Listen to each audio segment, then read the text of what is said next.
Hello, hello, my friends. AmyR here with Prairie Paper and Ink. Welcome back to my face and my card making space. And a Galentine card, which you could change. It could be a wedding themed card, basic Valentine, etc. Just change the sentiment. It's very soft ink blending, splatter. And I pulled out another oldie but goodie favorite die set that I've used a million times, and I'm never going to stop because I love it.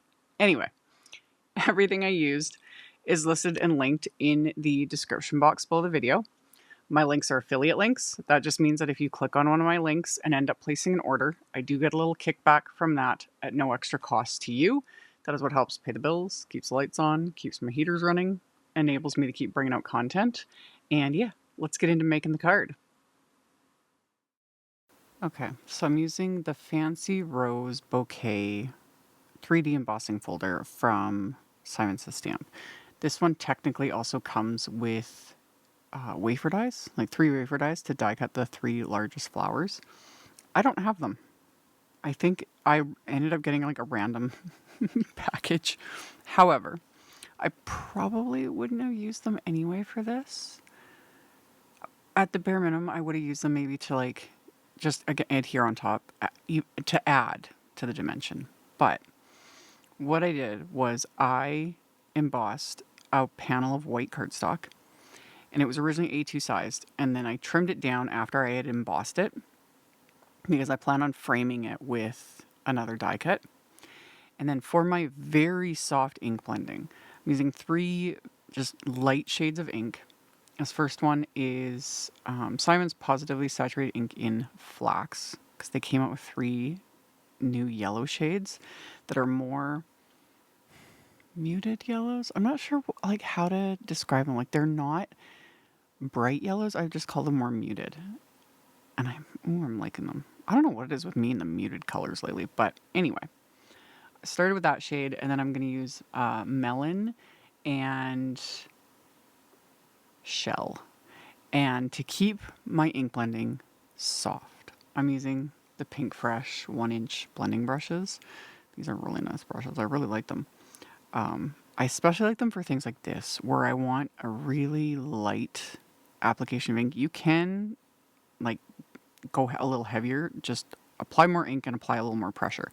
I am barely touching the cardstock with this, just kind of lightly feathering my brushes over it. And of course, the brush will pick up and the ink will pick up on all the raised embossing. And you can't convey like the feel and the pressure and just what it's like doing this. But one, super simple, because these inks smooth out and they soften as they dry, all of it. So I don't have to like fight with it. I don't have to work really hard to blend colors together, anything like that. And then to be able to get like such a soft look like this and a soft amount of ink, for me personally, y'all, the amount of time I used to waste way back in the day, before we had blending brushes, before we had these formulas of inks, all of it, I always wanted to get that really like soft look like this, to get just that soft ink blended look. And for me, it was so difficult.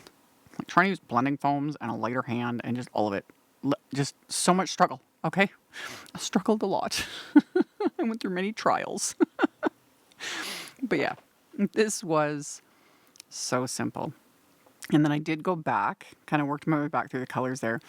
And again, just very lightly, would just barely touching the raised, design to pick up just a little bit more ink, just to emphasize the 3D embossing. And it just makes me happy.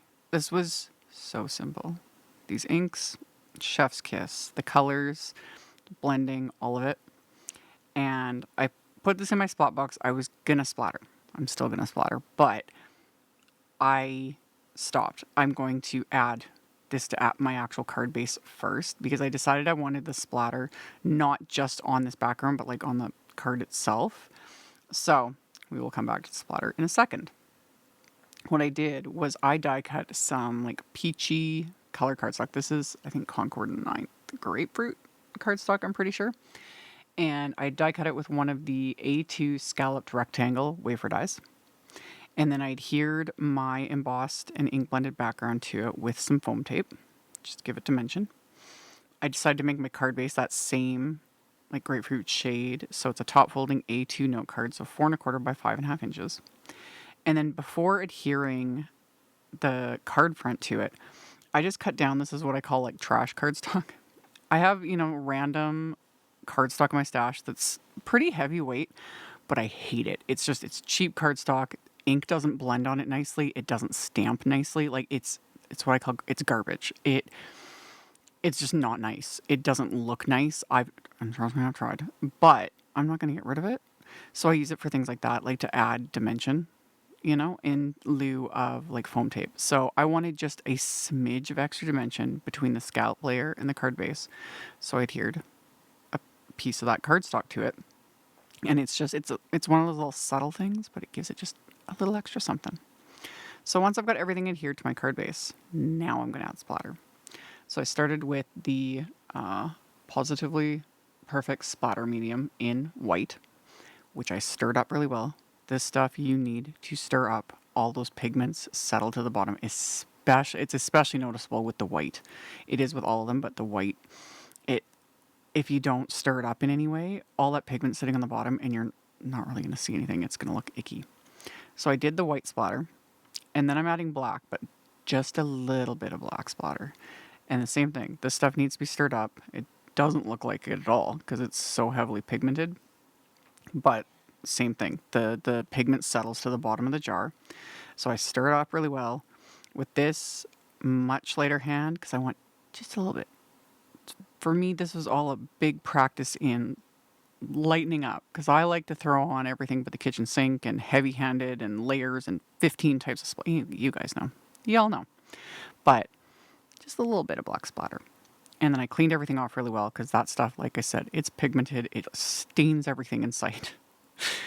But it's worth it because you don't want like gross looking black splatter. Anyway, after I'd done that, I decided gold splatter as well. I'm doing everything so light-handed, but I still managed to put 3 kinds of splatters. So I used my Gonzai Tommy Starry Colors, and I'd added a little bit of water, swirled it up with my fan brush, splattered on a little bit of gold, set that all aside to dry. And then for my sentiment, I'm using the Galentine wafer die. And I die cut it from white cardstock a couple times. And then the top layer was die cut from Simon's matte gold cardstock. And the outline I die cut from Vellum. And as is tradition, I adhere the top layer, so in this case the gold, to one of the white die cut layers. And then I'm going to adhere this to the Vellum outline. And then once I've got this adhered to the outline, the final die cut word I adhere to the back on the bottom underneath the Vellum.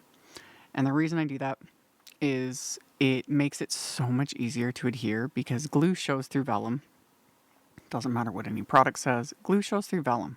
It just does. Vellum's transparent. It is what it is. And trying to adhere sentiments, and especially one like this, it's a little more what I call finicky. And me and my heavy hands, I apply too much glue, apply too much things, whatever. Trying to like hide the glue behind the sentiment isn't easy. But if you just adhere one of the die cuts to the back, it makes it so much easier because it also pops the Vellum up just a smidge. You could add more layers, die cut layers behind it, whatever your preference is. But I always just do basically just one layer. And then I can add adhesive to that cardstock on the back. And then nothing is touching the Vellum. I don't have to worry about glue oozing out and we're good to go. So after I got my sentiment adhered, for the like little sub-sentiment, I use the CZ Design Easy Strips Love. And I die cut them with the Easy Strips rounded rectangles, which I think that one's like my favorite of all the Easy Strips. There's a ton that Simon's The Stamp has done now. There are stamps. There's tons of different packs of pre-printed sentiments. And then there's like 1, 2, 3, I think 4 different die sets now that all coordinate. They're all labeled Easy Strips. Tons of options. Tons. I love it. So all the extra ones, because you die cut it once and they're all die cut. All the extras, I just keep with the packaging. So next time I go to use it, it's like, oh, they're already done. Just grab what I need and go. So I adhered my Galentine sentiment. The sub-sentiment I popped up with a foam strip. And then I took 2 sentiments to add to the inside. And I just ink blended a little bit more of the ink, just to give them that little extra something. So I used the MELON and the Flax inks for those 2 little sentiments. And then I'm going to glue those to the inside of my card. And like I said, this could be a wedding card. You could just change the sentiment. It could be a birthday card. Kind of could be whatever you want, really. Just, again, just change out the sentiment. So adhere those to the inside. And then the oldie but goodie favorite, the Flickering butterflies wafer die that I've used more times than I can count. I love it. I just love it. You can't go wrong with little butterflies, especially when you die cut them from vellum. And in this case, I die cut them from gold vellum. One of my favorites. So I die cut those little butterflies from the gold vellum. And this is one of the few times I kind of break my rule about like glue shows through vellum. I add just the teeniest dab right to the center, like where the body would be. And it's fine. Especially with the shimmery vellums, it's not really noticeable. Depending on the type of glue you use, the type of vellum, whatever. If it is noticeable, I would just then put like a little bling, or a little tiny strip of cardstock if I felt the need, but honestly, it's never been an issue. So I adhered some to the outside of the card. I adhered a couple to the inside of the card just to finish it off. And then my final little embellishment is some black Pawsitively Dazzling gems. Just again to pull in that little bit of black. There's the peachy ones of the Pawsitively Dazzling gems. I almost used those, but I just liked how the black went. It's just another little just kind of pop, I guess. So I had arranged those on my card, picked them up with my embellishment wand, adhered into place with the liquid glue. And then once that was adhered, I just had to let the glue dry, and this card is complete. So very soft. The soft little bits of ink blending, the gold, the splatter. I do love me a scalloped border always. Like the scalloped rectangles, love. And my little gold butterflies, will never tire of those. So that was my card. As always, links to all the things are in the description box below the video.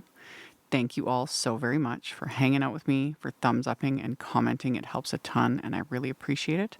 And I will see you all very soon in the next video. Bye.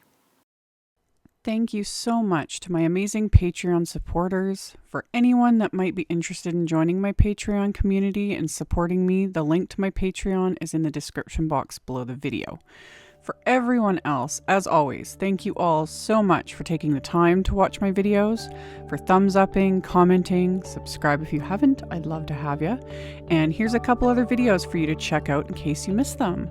Bye!